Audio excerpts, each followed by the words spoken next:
प्रश्न है प्रीति का, इस शरीर को, इसके सुख दुख इत्यादि इस प्रपंच को जो अनुभव कर रहा है वह साक्षी दृष्टा अनुभव करता है या जीवात्मा जो कि साक्षी का ही प्रतिबिंब है।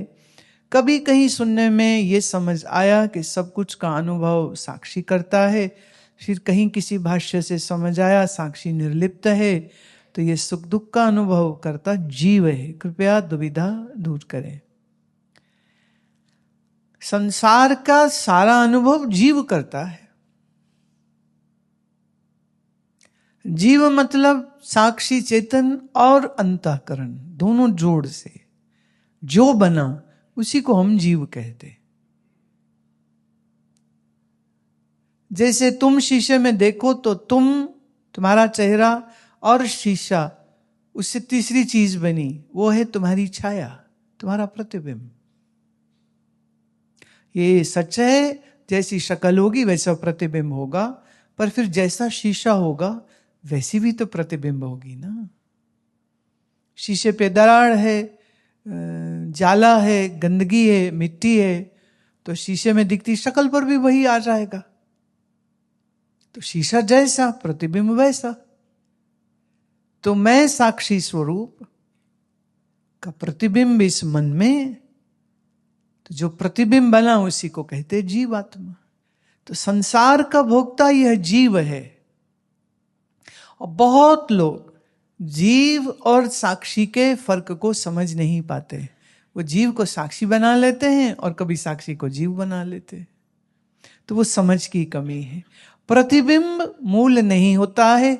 जो मूल है वैसा ही प्रतिबिंब भी नहीं होगा, क्योंकि शीशा जैसा होगा वैसा ही प्रतिबिंब होगा। इसलिए हमारे संतों ने कहा इस मन को सुधारो प्यारे। मन का शीशा मैला है तो तेरी मैं मैली है। मन का शीशा उज्जवल है तो तेरा मैं उज्जवल है। मन का शीशा बिखरा हुआ है तो तू बिखरा हुआ खुद को देखेगा। क्योंकि अभी देह मन बुद्धि से अलग मैं हूं, ये क्लैरिटी नहीं है। इसीलिए प्रतिबिंब को मैं मानता है। और फिर जैसा मन होता है वैसा अपने आप को जानता है। जैसे मन में दुख आ जाए तो कहेगा मैं बड़ा दुखी हूं, मन में सुख आ जाएगा कि मैं बड़ा सुखी हूं।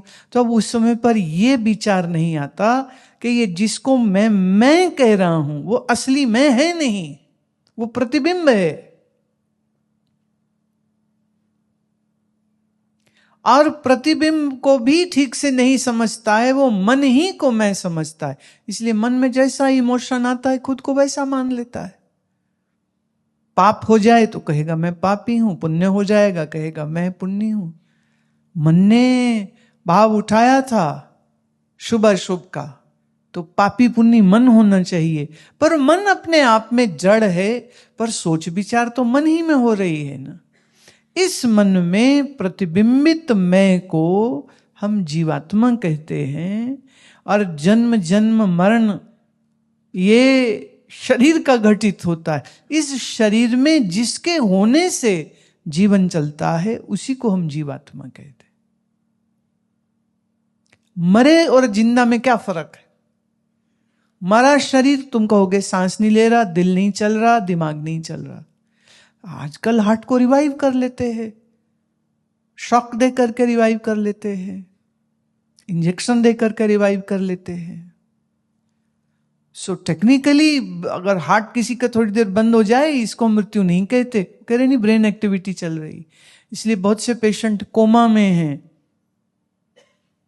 पर उनको हम मरा हुआ तो नहीं कहते। वो आंख नहीं खोल रहे, वो हिल नहीं रहे, वो बोल नहीं रहे, वो चल नहीं सकते, पड़ा है, बेहोशी में है, कोमा में है, पर जीवित है। वेजिटेबल स्टेट में कई पेशेंट होते हैं, दिमाग की एक्टिव थिंकिंग कुछ भी नहीं हो रही।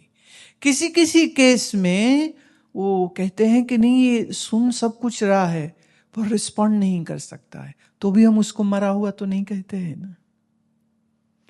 तो ऑर्गन्स फंक्शन हो रहे हैं, मन अंदर कितने हिस्से तक कितने परसेंटेज चल रहा है इससे निर्भर करता है।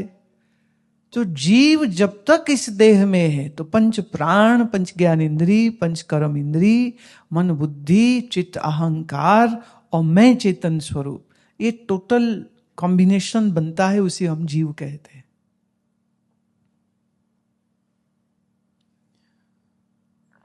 तो भोक्ता जीव है, पापी पुण्य जीव है।